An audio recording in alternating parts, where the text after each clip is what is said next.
In this video, we will discuss vapor pressure of solutions of solid in liquid.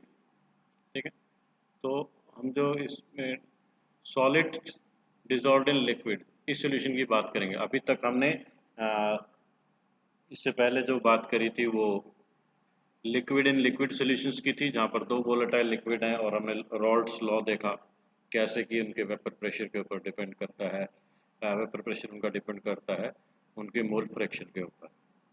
और हमने ये भी देखा कि जो आइडियल सॉल्यूशंस हैं दे फॉलो रॉल्ड्स लॉ और जो नॉन आइडियल सॉल्यूशंस हैं दे डू नॉट फॉलो। अभी will talk about the third type of solutions, that is the solutions of solid in liquid. तो एक लिक्विड के अंदर जब हमने सॉलिड को डिसॉल्व किया तो मोस्टली हम ये मान के चल रहे हैं जो द सॉलिड है दैट इज नॉन वोलाटाइल, वो वोलाटाइल नहीं है, नॉन वोलाटाइल। हमारी अजम्पशन ये है कि वो नॉन वोलाटाइल यानी उसके वेपर नहीं बनते। जैसे हमने सॉल्ट को पानी में डिसॉल्व किया तो जो सॉल्ट है उसके कोई अपने वेपर नहीं होंगे, यूरिया को हमने डिसॉल्व किया तो उसके अपने कोई वेपर नहीं होंगे। तो सबसे पहले इस आइडिया को कॉन्सेप्चुलाइज करते हैं। वेपर प्रेशर का आपको काफ़ी हद तक आइडिया है। एक प्योर सॉल्वेंट है, यहाँ पर ये मॉलिक्यूल जो है वो प्योर सॉल्वेंट के पूरे का पूरा सरफेस जो है that is covered with solvent molecules. Now these molecules gain energy and become vapors. Then the vapors lose energy and they come back to the liquid phase, and this process gains equilibrium, and the pressure exerted by these vapors on this surface of pure solvent, this is called the vapor pressure. तो vapour pressure कैसे बनेगा? जितने molecule यहाँ से escape कर पाएंगे उतना ही vapour pressure होगा। अब हम मान के चलते हैं कि सॉल्वेंट के अंदर 1 मोल ऑफ द सॉल्वेंट के अंदर हमने 1 mole of the solute dissolve कर दिया है। तो जो सॉल्वेंट था उसके जो पार्टिकल थे जो ब्लू वाले दिख रहे हैं ये तो वोलेटाइल हैं, ये तो इवेपोरेट हो सकते हैं, लेकिन अब इनके अंदर 1 मोल ऑफ सोल्यूट भी तो बीच में डिसॉल्व हो गया। यानी इसका जो सरफेस है जहां से इन मॉलिक्यूल्स को एस्केप होना है, इन्होंने इनका half of the way is blocked, आधा इनका रास्ता जो है वो सोल्यूट पार्टिकल ने स्पेस कुछ घेर लिया और अब वो इवेपोरेट नहीं हो सकता सॉल्वेंट पे सोल्यूट के रास्ते। ठीक है, तो इससे क्या होगा, यहाँ पर आपका डेंसिटी, यहाँ पर आपके वेपर्स कम पहुंचेंगे सॉल्वेंट में, और सॉल्वेंट में वेपर्स कम पहुंचेंगे तो क्या होगा कि इसका वेपर प्रेशर भी कम हो जाएगा। यानी कि अगर एक नॉन वोलेटाइल सोल्यूट को हम ऐड करते हैं then the vapour pressure will decrease. This is the entire concept.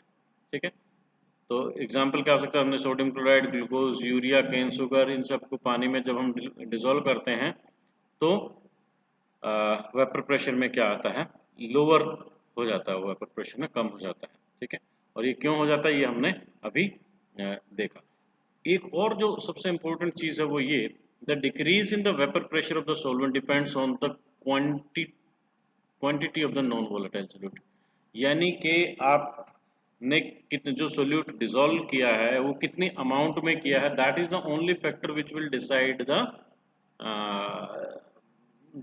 This lowering of the vapour pressure.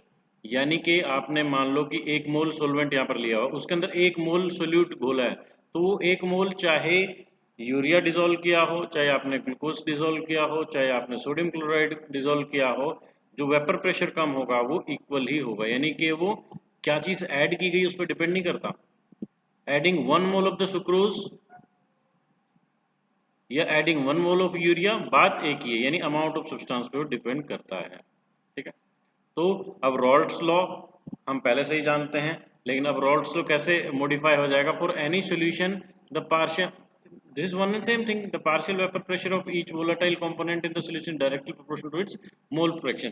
तो यहाँ पर सीधा सीधा, क्योंकि solvent is the only component which is volatile, तो सॉल्वेंट के ही मोल फ्रैक्शन के ऊपर ये डिपेंड करेगा। When the solute is non volatile only solvent molecules are present. ठीक है, तो अगर उसका P1 प्रेशर है तो वो उसी के मोल फ्रैक्शन के बराबर होगा। ये आप ग्राफिकली भी देख सकते हो, यहाँ पर मोल फ्रैक्शन 0 है और यहाँ पर 1 हो गया है, तो ये ऐसे ऐसे आपका स्ट्रेट लाइन। ठीक है, द प्रोपोर्शनलिटी कांस्टेंट, ये सारी चीज़ें आप देख सकते हो। ठीक है, तो अभी हमारा जो चीज़ जो हमने सीखी, that is the addition of a non volatile solute causes lowering of the vapor pressure। तो वेपर प्रेशर जो है वो कम हो जाता है। अब एक और चीज़ हमने जो देखी, जो सोल्यूट आप ऐड करते हो उसकी वजह से जो लोअरिंग ऑफ वेपर प्रेशर है वो उसकी वजह से कुछ और चीज़ें भी कम होंगी। अगर वेपर प्रेशर कम हो गया तो आपको पता है relative lowering of vapour pressure की वजह से फ्रीजिंग पॉइंट कम हो जाएगा। इसकी वजह से बॉइलिंग पॉइंट बढ़ जाएगा, elevation of the boiling point will take place. हमें पता बॉइलिंग कब होती है, जब atmospheric pressure becomes equal to the vapour pressure. तो अब क्योंकि वेपर कम बन रहे हैं तो वो ज़्यादा टेम्परेचर पे बॉयल होगा, तो एलिवेशन इन बॉइलिंग पॉइंट होगा। इसी तरह डिप्रेशन इन फ्रीजिंग पॉइंट होगा। ऑस्मोटिक प्रेशर का जो ऑस्मोटिक प्रेशर का जो चेंज है, ये सारी चीज़ें अब डिपेंड करेंगी कि कितना सॉल्यूट उसमें डिसॉल्व हुआ है, ना कि कौन सा सॉल्यूट डिसॉल्व हुआ। तो जो प्रॉपर्टीज अमाउंट ऑफ सब्सटेंस पे डिपेंड करती हैं, नंबर ऑफ पार्टिकल्स पे डिपेंड करती हैं, बजाय इसके कि उसकी नेचर क्या है, इन प्रॉपर्टीज को हम बोलते हैं colligative properties. The properties which depend upon the number of solute particles irrespective of the nature relative to the total number of particles present in the solution। In properties को हम colligative properties कहते हैं। ठीक है, को means together, लेग्रे means bind. तो colligative properties को हम डिस्कस करेंगे one by one. Relative lowering of vapour pressure की कितना लोअरिंग ऑफ वेपर प्रेशर होगा कितना सोल्यूट ऐड करने से, और depression in freezing elevation of boiling point हम बात करेंगे। लोअरिंग ऑफ वेपर प्रेशर से एलिवेशन इन बॉइलिंग पॉइंट आएगा और डिप्रेशन इन फ्रीजिंग पॉइंट आएगा। तो ये एक एक करके हम नेक्स्ट वीडियोस में डिस्कस करेंगे। तब तक you have to go through this concept, understand it, and let me know in case you face any problem। ठीक है, थैंक यू।